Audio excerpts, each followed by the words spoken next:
Unfiltered Board Game Review. Today on the chopping block, the game The Others by Cool Mini or Not and Eric Lang.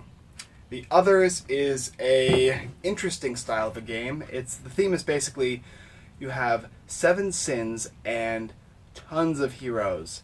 And these sins are raging and causing havoc across this place called Haven. The heroes you're playing with, the men of faith, who are not all men, in fact about half the characters are females, they are attempting to stop these sins that were summoned by this club called the Hell Club, this big group of like cultists. And these sins are obviously trying to destroy the world while the Hell Club is trying to ensure that they do so, and the men of faith attempting to stop them in any way possible. This is the game right here. It's a pretty big box all on its own. Of course, the box only contains 2 of the 7 sins, so if you want to get all of them, you have to get all of the little expansions, and there's 5 other boxes that it doesn't come with. In this box, I believe it comes with Sloth and Pride. The artwork, obviously, is really nice on the box, and it is a very interesting game. We're going to go ahead and get started with what is in the box and how the game plays, and then I'll give you a little review on what I think the game is worth. Maybe. Okay, well, here's what we got. Yes, I did purchase the Kickstarter, and yes, everything you see here comes from the Kickstarter, plus I got a little extra. So we've got the heroes here. There's a whole bunch of them. You got all the sins here along with their avatar and their controller. The avatar is obviously the big, huge, hulking monstrosity that will represent one of the 7 sins, this one being pride, while there's sloth, lust, envy, greed, you name it. They've got it on the 7 sins. I also got the expansion, the Apocalypse expansion, which comes with not only Apocalypse himself, he's a pretty big model, I've got pretty big hands, along with 4 horsemen of the apocalypse: famine, pestilence, war, and death. Okay. The game is pretty simple. You start out with picking. The heroes pick their characters. They're men of faith. The sin would pick one of the sins, and then you would go ahead and pick one of these many different scenarios. There's tons of scenarios to choose from. Even without buying anything else in the game, you get about 6 or 7. Okay. In these scenarios, you have objectives. The objectives will range. They're always different. Some of them are about killing the Hell Club members. Some of them are about killing the sins. Sometimes you have to kill your own hero. Other times you're going to have to remove corruption from the city or the town of Haven. Okay.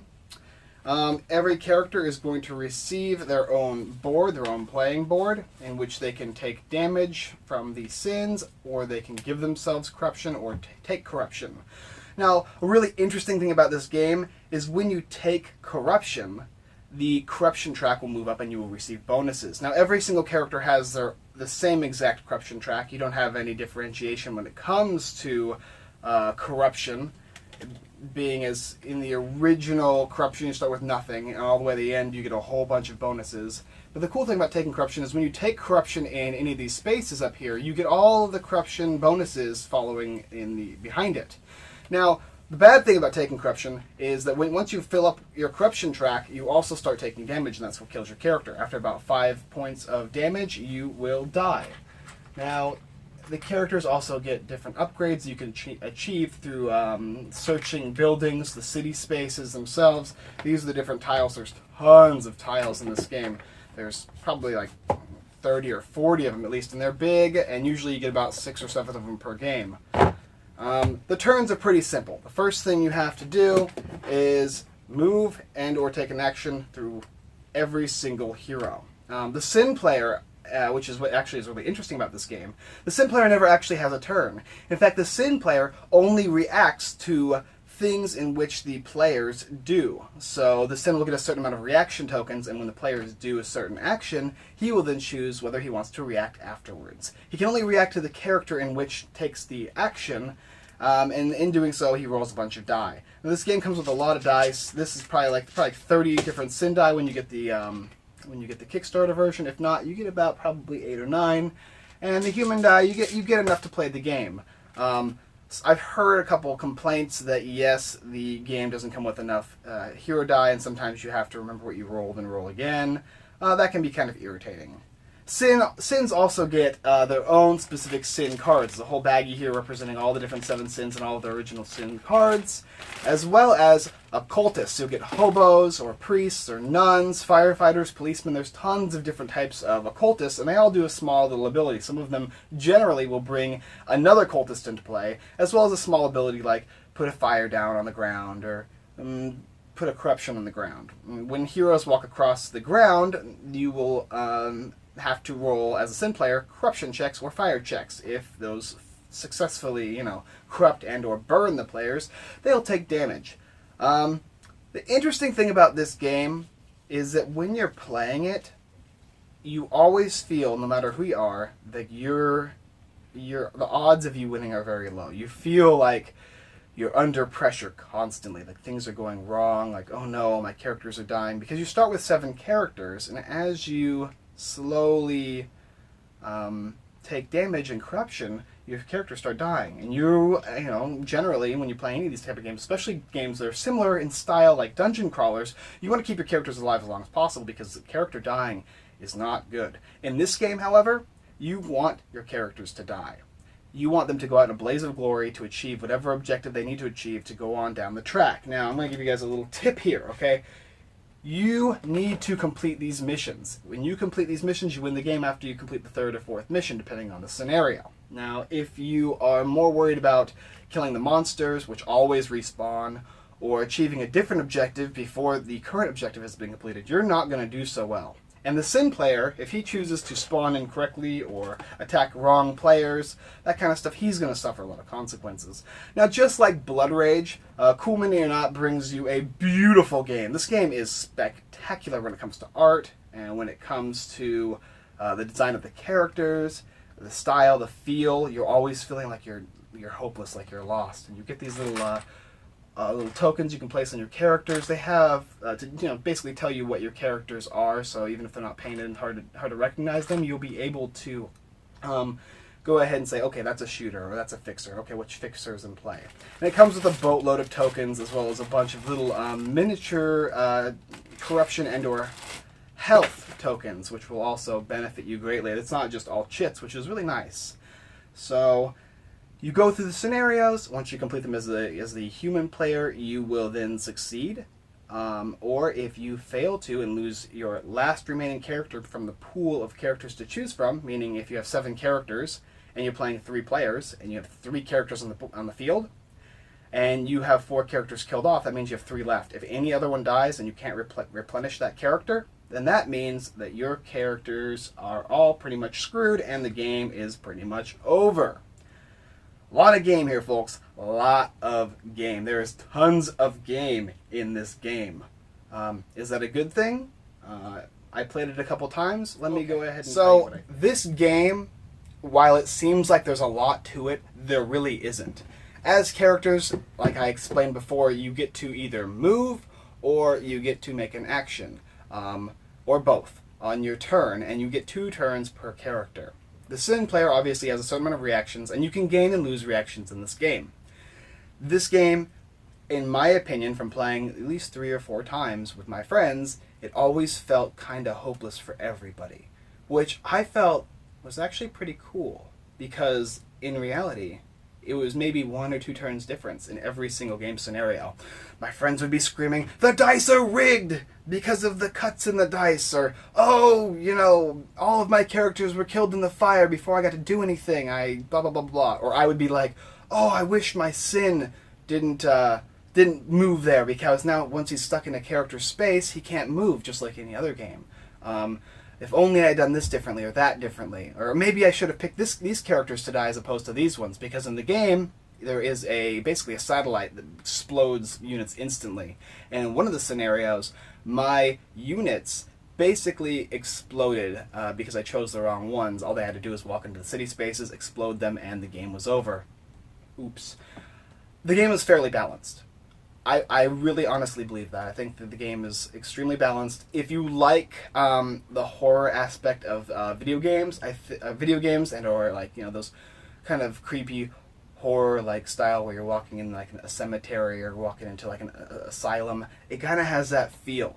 When I was debating on which game I was going to kickstart between this one and Lobotomy, which both seemed like pretty cool games at the time because, you know, you had one with Eric Lang. He is a giant in this industry.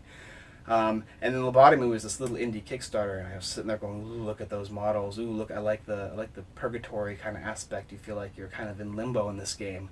I kind of wish I could have picked up both, but I couldn't. I had to choose between the two, and I knew for a fact that Eric Lang wouldn't let me down. Now, you might say, maybe there's some bias here. I don't know, maybe. Blood Rage was an amazing game in my opinion. Oops, spoiler alert.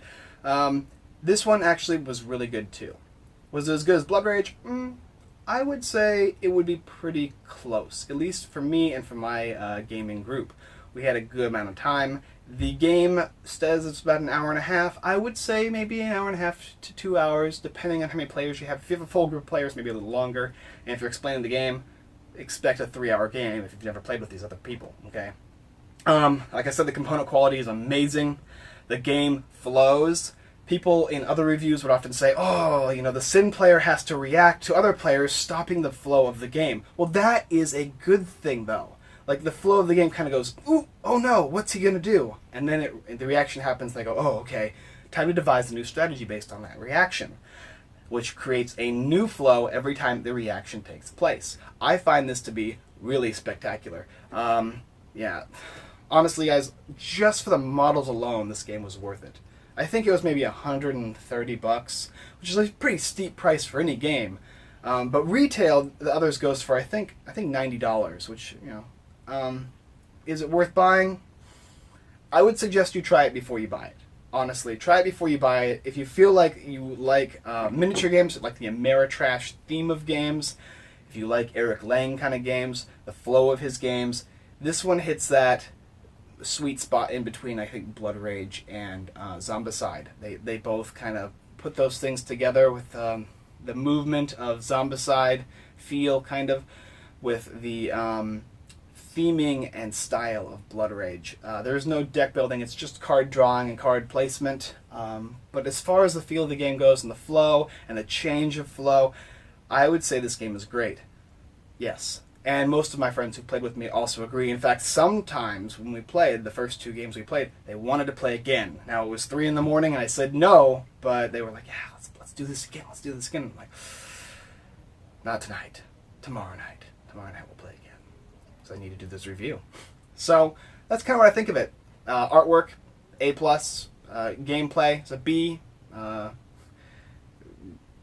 Storyline is probably a C, to be honest. It's got a theme, and it's in there if you really want to purge it out, especially if you have that art book which comes in the Kickstarter. But if you don't have that Kickstarter and you're just going for the base game, storyline theme it's kind of there. Hell Club members are coming, and they're gonna destroy the town. You need to stop them.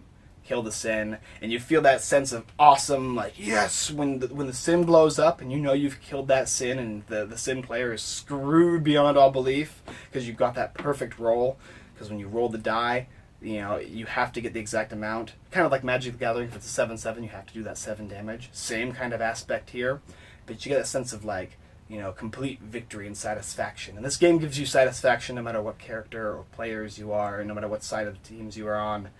And even as a Sin player, it's fun. You feel as a Sin player like if you screw up, it's over. You don't feel like a DM where you kind of want the players to win. You have to fight in order to win this game as a Sin player. So, now generally in my reviews, just as a basic blanket statement, I will, you know, give a grade of either into my collection, or it was a decent game, or it's going in the trash, or I'm going to burn this game. Now, if I find a game to be that awful, where it's like, I don't want anybody else to play this game, I'm going to burn it for your enjoyment and my own personal self-gratification. Luckily, this game did not make the burn list. In fact, it made the into my collection list. I hope you agree, and I hope to see you in the next videos. If you're interested go ahead and subscribe, like, share, all that social media stuff. The website is unfilteredgamer.com. We have that giveaway, like I said. Go ahead and click on the link below for the website, and you will be able to enter to win a free board game. There's nothing to lose, only to win, I suppose, for a couple seconds of your time. And go ahead and check it out, see what you think. Give me some comments, criticism, concerns, whatever you want. I look forward to seeing you guys in the future.